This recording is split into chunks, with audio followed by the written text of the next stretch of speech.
Geographically, what's termed the Toltec Empire or Kingdom encompasses most of central Mexico. The timeline states it was successfully conquered by Aztec Indians by 1320, bringing us up to 1520 and the arrival of the Spanish. It has been hypothesized that the temples were used for human sacrifice, blood running down the steps in the manner of Indiana Jones and the Temple of Doom.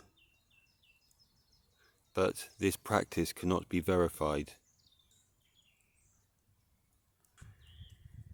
Native artwork showing human sacrifice may be interpreted metaphorically, a way of pointing towards a spiritual concept, as the Bible often does. The many churches and monasteries in Mexico, which I believe were already there, but post the Olmec pyramid building phase, could be acquired or founded in the 16th century, as in Europe, straight after the political takeover. Were the Franciscan and Dominican monks also carpenters and stonemasons, or did they ship these professionals in? Otherwise, we can guess that there had been Christians in this part of the world already. The Convento de San Antonio de Padua, kept under lock and key by UNESCO Heritage in the town of Izamal, has a central court, similar and second only in size to the Vatican. It's said they built this complex on top of a Mayan one, using the stone already there, taking 28 years between 1533 and 1561.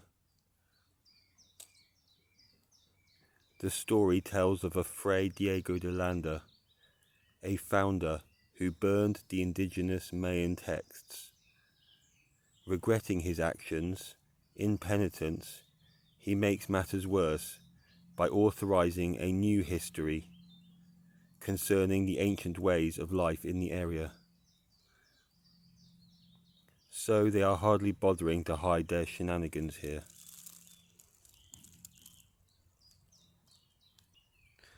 The usual inconsistencies are to follow. The convento undergoes restoration in 1601. Stucco, paint, and more artwork. Then there are changes done in the 17th century. The halls that used to house the Indian collection, art and crafts, etc., is dismantled, and in the 1800s the outer of the main church rebuilt, or perhaps just glossed over.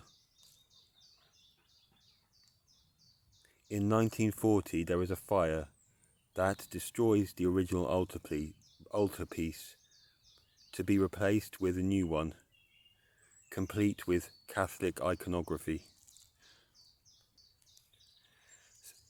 Once the Catholics claim responsibility for these monasteries and star forts, they can be presented as proof of statements being made, such as the Aztecs had never seen a white man and even considered them gods, that they naively invited them in to be slaughtered on sight.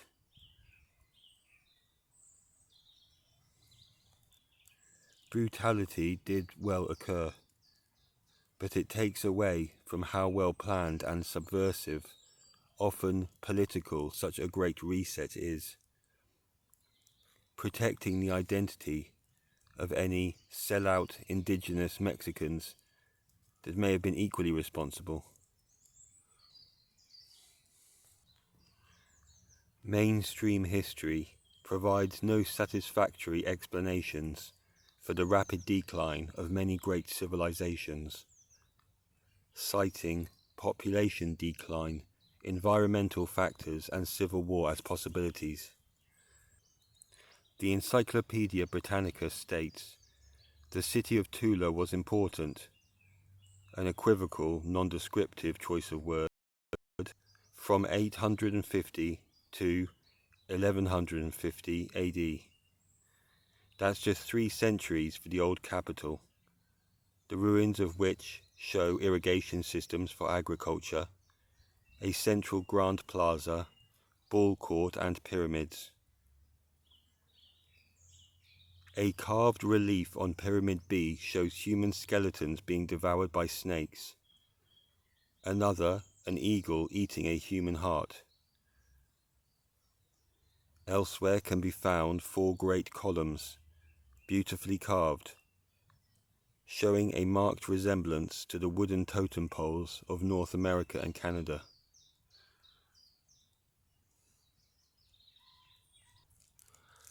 The books of Carlos Castaneda have been categorized as New Age or alternative, rather than anthropological, perhaps because of the occasional reference to psychotropic plants, linked to the fact that he happened to be writing in the late 1960s, when there was a surge of interest in such things.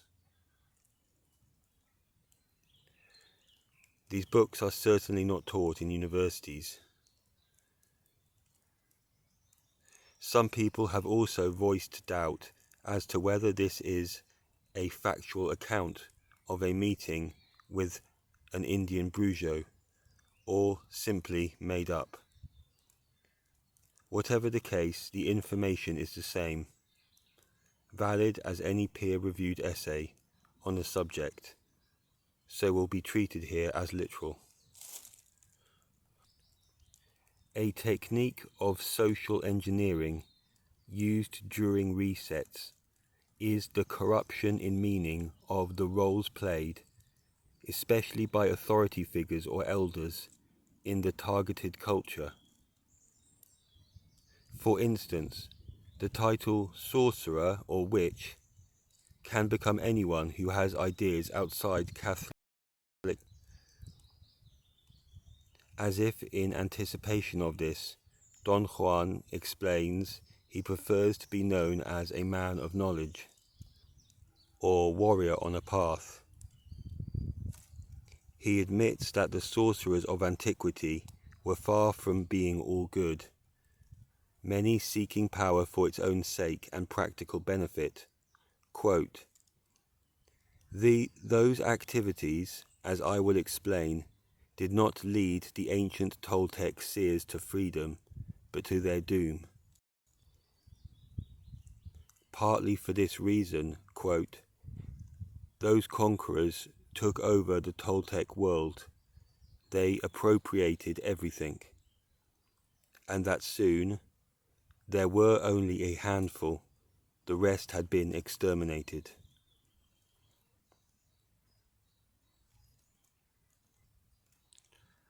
There is also a hint at an earlier still golden age.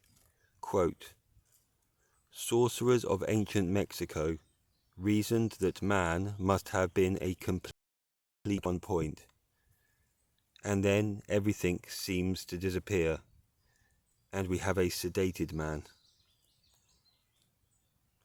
Don Juan says he does not disbelieve in God, and that ultimately the world is unfathomable.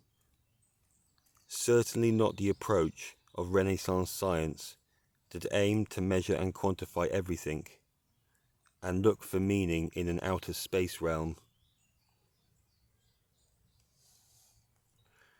A system whereby the praying goes on by trained priests who you pay tithes to.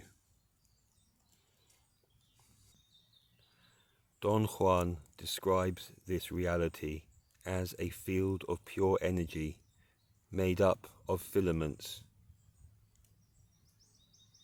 Quote, the indescribable force attracts our consciousness, such as a magnet attracts shavings. Also, quote, The indescribable force is as real for seers as gravity and time are for you, and just as abstract. Don Juan mentions that everything on the earth is encased, though not specifying the firmament barrier. The connection between a human being's mental makeup and the flat earth is well demonstrated by Don Juan while sat with Castaneda at a cafe table.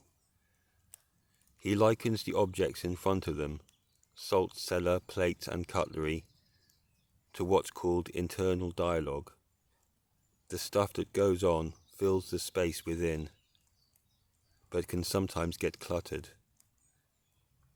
His aim is not so much the acquisition of new ideas and data,